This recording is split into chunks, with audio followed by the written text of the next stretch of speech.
Oke, baik. Assalamualaikum warahmatullahi wabarakatuh. Waalaikumsalam warahmatullahi wabarakatuh. Gimana kabarnya hari ini? Alhamdulillah baik. Alhamdulillah, Anda bisa datang lagi ya ke sesi konseling pada saat ini dengan keadaan sehat walafiat gitu ya. Mungkin untuk sesi konseling sekarang kita melakukannya di rumah Anda gitu ya, karena tadi kata Anda mungkin Anda kurang bisa untuk datang ke tempat biasa kita melaksanakan sesi konseling. Jadi alhamdulillahnya saya yang bisa gitu ya datang ke tempat Anda gitu ya. Sebelumnya saya juga mungkin sangat berterima kasih kepada Anda karena Anda telah mau menyempatkan waktu untuk melaksanakan sesi konseling yang kelima ini gitu ya. Mudah-mudahan dalam pelaksanaannya kita bisa menjalankan sesi konseling saat ini dengan lancar gitu ya, tanpa hambatan. Oke, baik. Nah, sebelumnya saya ingin meminta izin terlebih dahulu kepada Anda untuk merekam sesi konseling ini. Apakah diperbolehkan?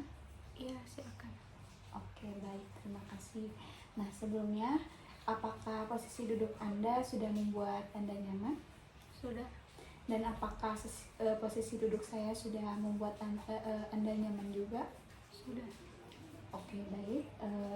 Mungkin sebelumnya saya akan melaksanakan sesi konseling ini sesuai dengan asas-asas yang ada dalam konseling gitu ya.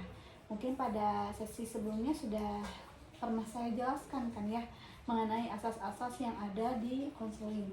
Mungkin diantaranya ada asas kerahasiaan, ada asas kesukarelaan, dan juga mungkin ada asas kepercayaan gitu ya. Nah, sekarang saya ingin bertanya dulu sebelum kita ke sesi konseling yang kelima gitu ya.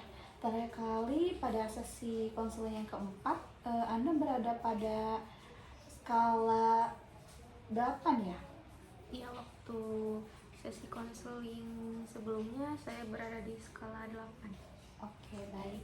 Nah, saya bertanya terlebih dahulu ya sebelum melaksanakan sesi selanjutnya itu supaya saya memiliki bandingan juga gitu ya. Perbandingan antara sebelum kita melaksanakan sesi konseling yang kelima ini dan setelah kita melaksanakan sesi konseling yang kelima nantinya gitu ya. Oke, baik. Nah, sebelumnya kan pada sesi konseling yang keempat itu saya sudah mengajarkan teknik-tekniknya mungkin ya, dan mungkin Anda juga sudah melatih gitu ya di rumah setelah melaksanakan sesi konseling sebelumnya. Nah, kalau boleh tahu ada nggak sih perubahan positif yang muncul setelah melaksanakan sesi konseling yang keempat sebelumnya? Pastinya ada ya, setelah saya melakukan konseling yang dulu ada perubahan, dimana perubahannya itu saya jadi lebih berpikiran positif juga, tidak takut terhadap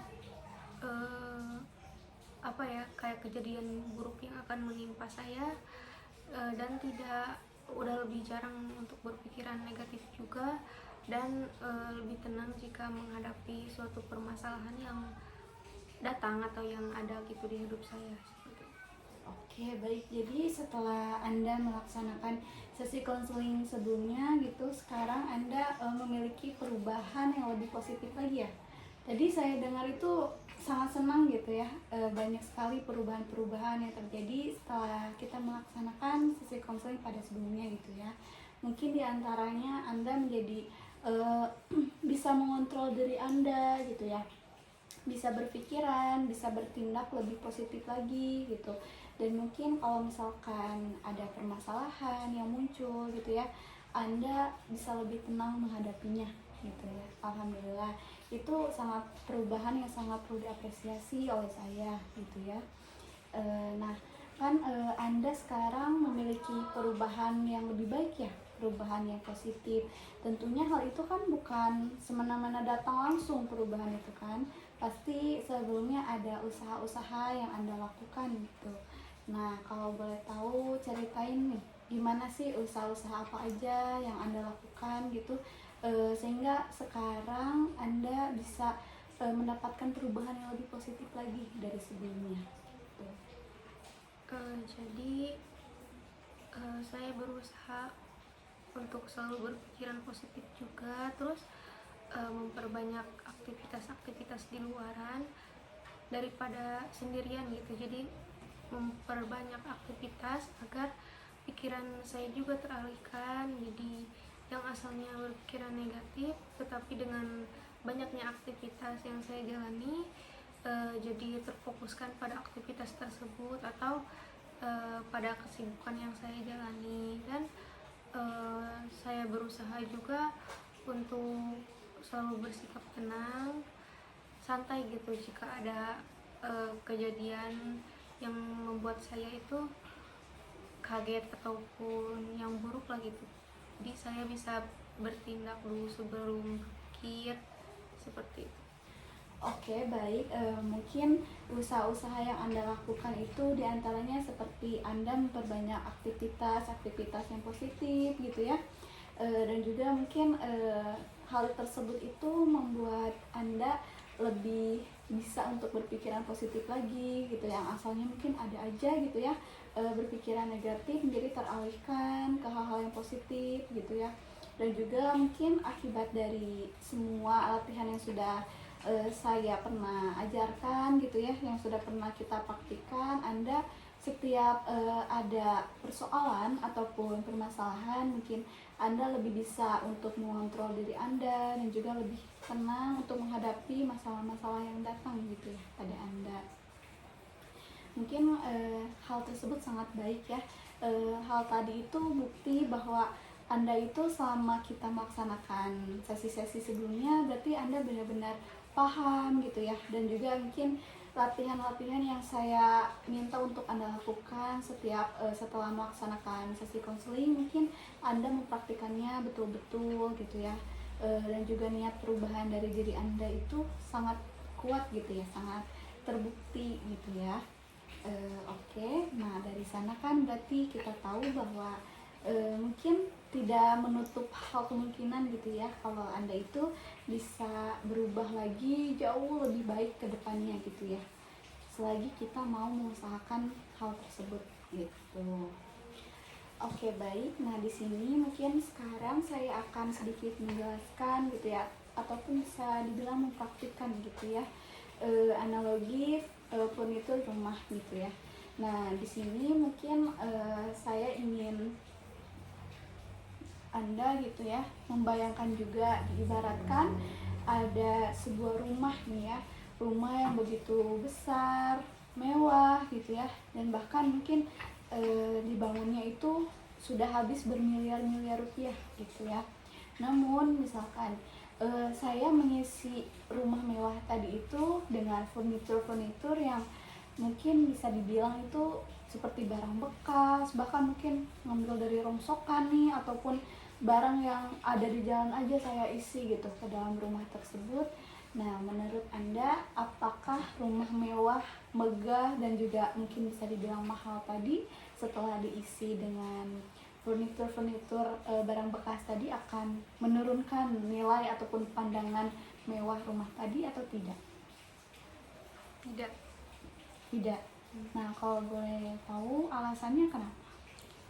Ya soalnya kan awalnya itu rumahnya sudah sudah mewah dengan harga miliaran, pokoknya ya gede lah tuh. Sekarang diisi furnitur yang barang bekas ya, dari misal dari pungutan yang ada di jalanan ataupun ya di di kayak di tempat-tempat, kalau di sini tuh disebutnya itu kayak rongsokan lah gitu. Terus diisi ke rumah tersebut ya pastinya tidak akan menurunkan nilai rumah tersebut, soalnya dari pandangan dari luar aja atau ya pas kita masuk ke dalam rumah yang mewah itu tetap mewah, cuma isinya doang yang kurang bagus lah, bisa dibilang seperti itu. Tapi tidak menutup kemungkinan bahwa rumah tersebut itu tidak hilang kemewahannya sama tidak hilang juga kemegahannya seperti itu. Oke, baik. Jadi menurut Anda, meskipun rumah mewah, megah, dan juga mahal tadi diisi dengan furnitur yang mungkin bisa dibilang murah gitu ya, barang bekas gitu ya, tidak menurunkan nilai ataupun pandangan mewah dan mahal ke rumah yang tadi gitu ya. Tapi kan itu diisinya dengan barang yang murah gitu ya. Tapi kok bisa sih kayak gitu? Bisa masih dibilang tidak mengurangi nilai mewahnya gitu dari rumah itu. Menurut Anda gimana? Kenapa gitu?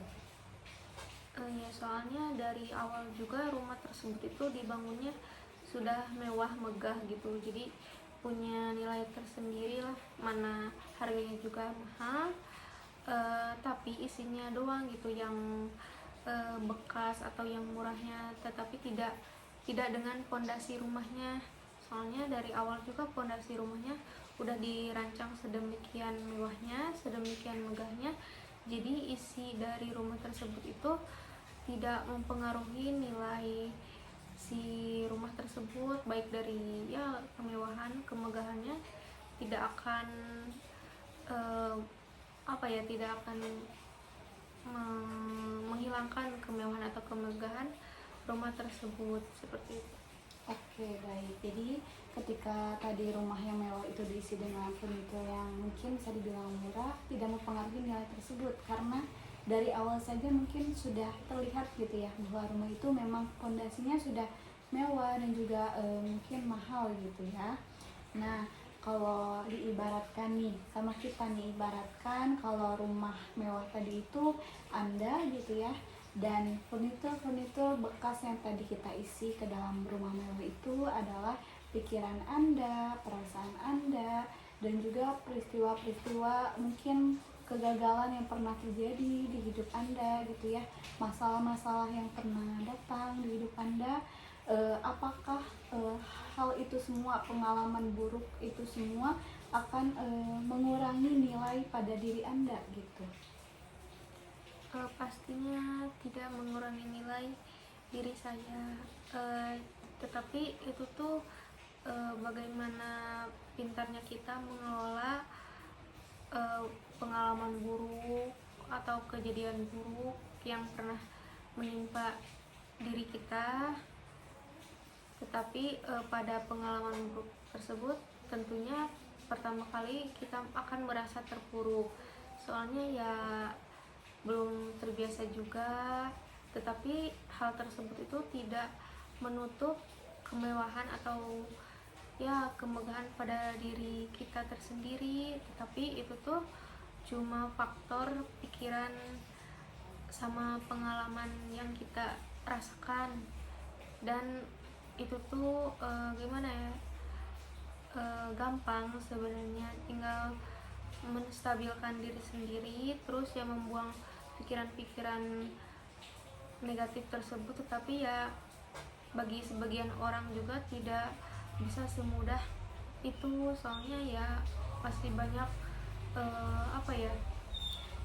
step by step gitu yang harus dilakukan seorang tersebut agar sampai pikirannya itu positif kembali, tidak buruk seperti itu.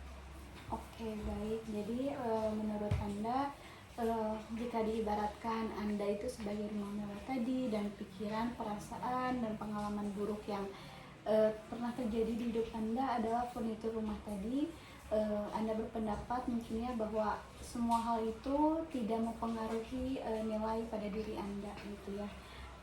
Mengenai mungkin pengalaman buruk yang pernah terjadi, pikiran negatif, perasaan yang negatif, itu sendiri mungkin tergantung gimana kita mengelola hal-hal tadi gitu ya, menjadi mungkin hal-hal positif dan mungkin tidak perlu tidak perlu disesali gitu ya, tergantung respon dari kita gitu ya. Oke, baik.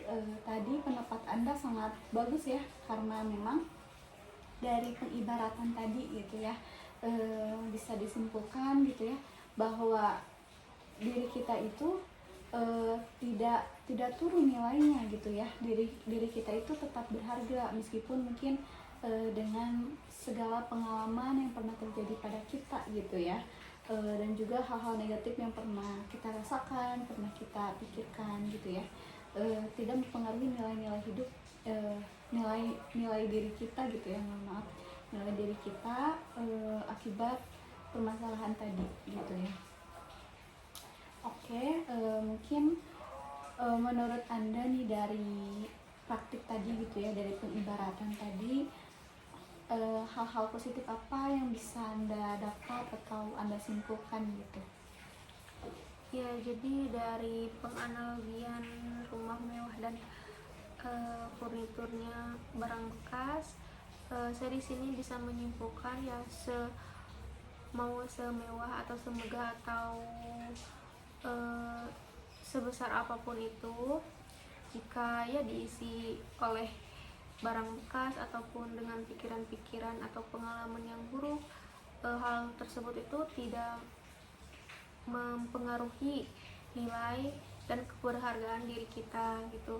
Tapi kita harus lebih bisa menstabilkan baik dari pengalaman kejadian atau ya perasaan kita tersendiri dalam menghadapi pengalaman-pengalaman tersebut, yang mana ya jangan sampai pikiran sama pengalaman atau kejadian buruk itu mempengaruhi nilai-nilai berharga yang ada di diri kita.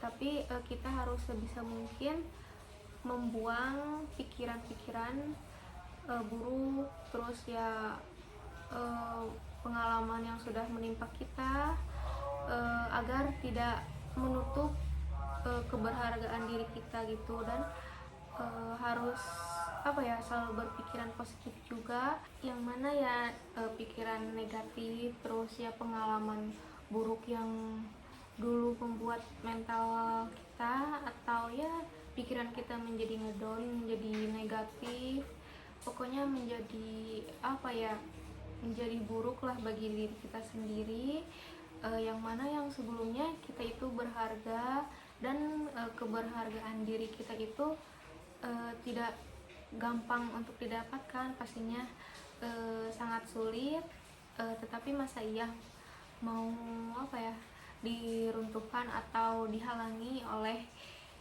mental kita, atau ya kita kurang bisa menstabilkan atau mengatur antara pengalaman buruk kita terus kejadian buruk yang sudah menimpa kita terhadap pikiran-pikiran negatif kita. Jadi kita itu harus membuang pikiran negatif dan belajar gitu dari pengalaman buruk yang sudah menimpa kita dulu, untuk ya bisa mengupgrade juga diri kita, yang mana kan sebelum itu juga diri kita itu udah berharga. Nah, dengan kita berusaha untuk menjauhkan pikiran negatif atau ya belajar dari pengalaman-pengalaman buruk sebelumnya, bisa membuat kita menjadi lebih berharga daripada sebelumnya, dan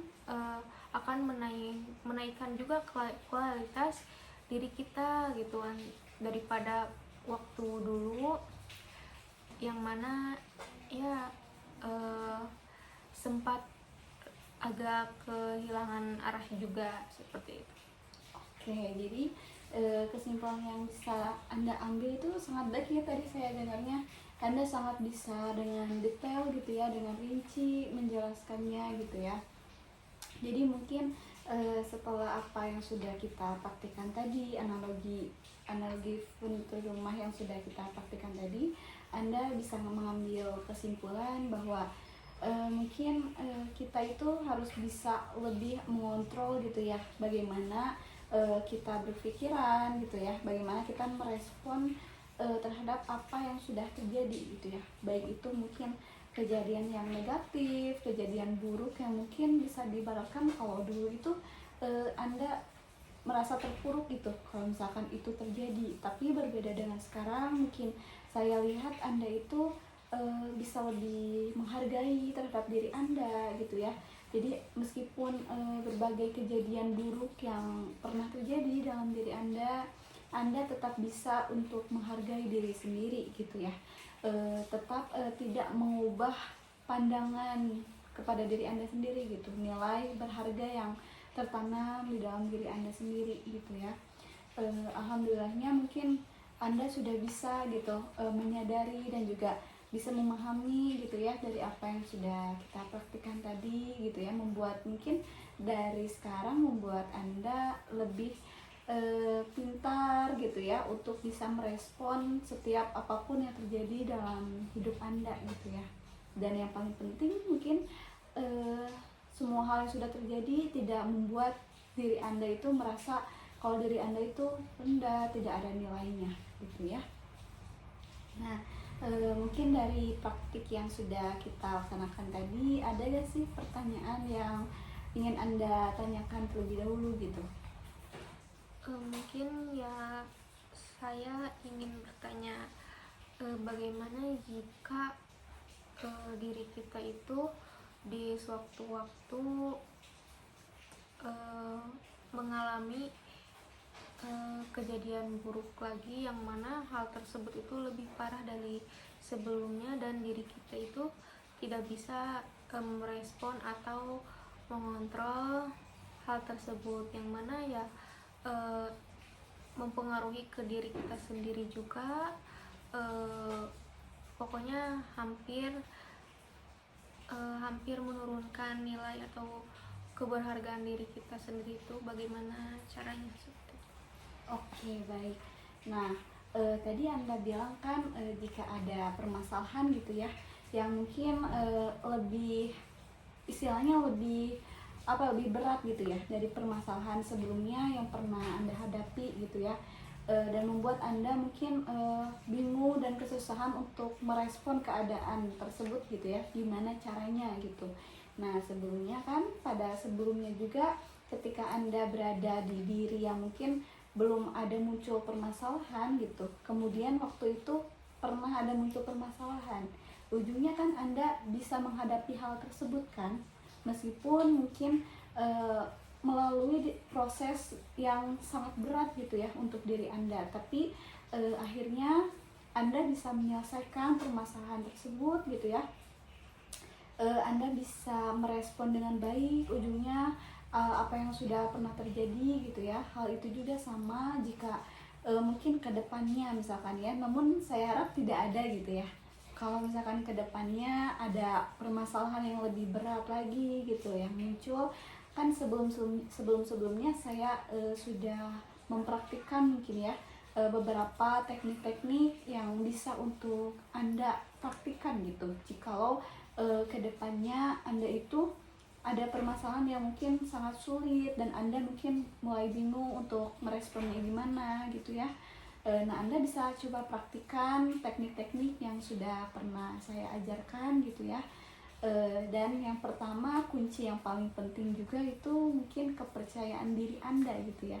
Karena saya lihat dari setiap sesinya, dari waktu dulu pertama kali kita melaksanakan sesi konseling sampai alhamdulillah sekarang itu kepercayaan diri Anda itu semakin kuat gitu ya. Dan dari sana itu membuat Anda dan juga mendorong diri Anda untuk bisa menyelesaikan setiap masalah yang datang gitu ya. Jadi jangan pernah berpikiran bahwa kedepannya takut ada masalah yang lebih gede nih gitu, yang ngebuat diri Anda itu gak sanggup gitu. Jangan pernah mungkin Anda berpikiran seperti itu gitu ya. Kuncinya itu Anda harus tetap percaya diri dan yakin gitu ya. Karena saya lihat Anda itu sangat sangat bisa gitu ya untuk memiliki perubahan-perubahan yang lebih baik gitu, entah dari cara merespon permasalahan gitu ya. Karena buktinya kan setiap permasalahan yang muncul pada sebelumnya Anda mampu melewati hal tersebut gitu ya. Ya mungkin cuma itu sih yang bisa saya jawab gitu ya, karena dari sebelumnya juga saya menjelaskan jika Anda ingin mendapatkan solusi gitu ya, itu juga harus didorong dengan keinginan Anda sendiri, keinginan dari hati Anda gitu untuk bisa melawan semua permasalahan yang datang ke dalam kehidupan Anda gitu. Harus ada kemauan dulu dari diri sendiri dan untuk melaksanakan mungkin usaha-usaha ataupun upaya-upaya supaya permasalahan yang muncul itu bisa diatasi gitu. Mungkin apakah cukup jawaban dari saya? Ya, cukup. Oke, baik. Mungkin sekarang saya ingin bertanya gitu ya. Jika diibaratkan sekarang diri Anda itu berada pada skala berapa gitu ya, dimana skala itu dari 0 sampai 10, dimana 0 itu adalah ketika Anda berada di titik mungkin paling tidak berdaya, dan sampai skala 10 mungkin adalah titik Anda merasa diri Anda itu sudah baik-baik saja gitu ya. Nah, sekarang Anda berada pada skala berapa setelah kita melaksanakan sesi konseling tadi? Baik, pada sesi hari ini gitu saya merasakan diri saya itu berada pada skala ke-9 karena saya mulai merasa ada perubahan yang cukup signifikan pada diri saya, yang mana sudah jarang untuk berpikiran negatif, dan sekarang juga saya lebih bisa mengontrol atau merespon pengalaman atau kejadian buruk yang menimpa saya, dan bisa memilah gitu mana yang baik dan mana yang buruk, dan mana yang harus dimasukkan ke dalam pikiran saya dan yang harus saya buang bagi pikiran saya, yang mana hal tersebut itu juga mempengaruhi kehidupan saya. Jadi ya, saya pada sekarang sudah bisa berusaha lebih jauh daripada sebelumnya untuk memulihkan diri saya sendiri, untuk tetap menjaga keberhargaan diri saya sendiri, seperti itu. Oke, baik. Jadi setelah kita melaksanakan sesi konseling yang kelima ini, Anda merasa diri Anda itu berada pada skala 9 ya. Alhamdulillah, karena mungkin pada sebelumnya Anda berada pada skala 8, sekarang naik lagi menjadi skala 9 ya. Dan itu perubahan yang sangat-sangat signifikan gitu ya, setelah kita melaksanakan beberapa sesi sebelumnya gitu ya. Alhamdulillah Anda berada pada skala 9 gitu, dimana mungkin sekarang Anda jauh merasa lebih baik gitu dari sebelumnya. Anda menjadi lebih bisa untuk mengontrol pikiran Anda, perasaan Anda gitu ya, dan juga tindakan Anda gitu. Dan semua hal yang pernah terjadi mungkin Anda bisa menerimanya ataupun bisa lebih lapang dada lagi gitu ya, dalam memandang semua permasalahan yang sudah terjadi di hidup Anda sebelumnya gitu ya. Anda jadi lebih bahagia lagi mungkin ya, sekarang lebih bahagia, lebih tenang gitu ya, lebih percaya diri gitu ya. Alhamdulillah, itu semua perubahan yang sangat-sangat perlu diapresiasi gitu ya. Nah, kan mungkin pada sebelumnya Anda bilang tujuan Anda ingin mencapai skala 10, di mana Anda itu merasa sangat baik-baik saja ya. Nah, sekarang kan Anda pada skala 9 nih. Mungkin ada beberapa tahap lagi ya yang masih tetap harus Anda usahakan gitu ya, agar Anda itu bisa maksimal gitu sampai pada skala 10 gitu ya. Nah, kalau boleh tahu masih semangat gak nih buat melaksanakan usaha-usaha lagi supaya Anda bisa mencapai tujuan hidup Anda, yaitu ingin mencapai skala 10 tadi? Ya, tentunya masih semangat ya, soalnya ada keinginan dari diri saya sendiri untuk bisa merubah diri saya menjadi lebih baik ke depannya, dan tidak seperti diri saya dulu gitu, seperti itu. Oke, baik. Saya lihat Anda tetap semangat ya, meskipun mungkin sudah beberapa sesi kita melaksanakan sesi konseling sebelumnya, Anda masih bertekad untuk bisa melakukan usaha-usaha supaya mungkin memiliki perubahan-perubahan yang baru yang lebih positif gitu ya, dan untuk mencapai tujuan Anda, yaitu ketika diri Anda berada pada skala 10, yaitu Anda sudah merasa baik-baik saja gitu ya. Oke, baik. Mungkin alhamdulillah sesi konseling saat ini, yaitu sesi konseling yang kelima ini, bisa berjalan dengan lancar gitu ya, tanpa hambatan. Dan mungkin sebelumnya saya juga ingin berterima kasih gitu karena Anda senantiasa untuk bekerja sama dengan baik bersama saya gitu ya, bisa berkomunikasi dengan baik dengan saya gitu. Mungkin jika sudah tidak ada lagi yang ingin Anda tanyakan, saya cukupkan dulu sekian untuk sesi konseling saat ini. Mungkin selamat bertemu kembali di sesi konseling selanjutnya, dan mudah-mudahan setelah sesi ini Anda tetap bisa melakukan latihan-latihan yang sudah kita praktikkan gitu ya di sesi-sesi sebelumnya dan juga di sesi tadi gitu ya. Anda bisa terus melatih diri Anda gitu ya untuk mencapai perubahan tadi. Oke, nah mungkin dicukupkan saja ya sesi konseling saat ini. Mohon maaf apabila ada kesalahan. Wassalamualaikum warahmatullahi wabarakatuh. Baik, terima kasih. Wassalamualaikum warahmatullahi wabarakatuh.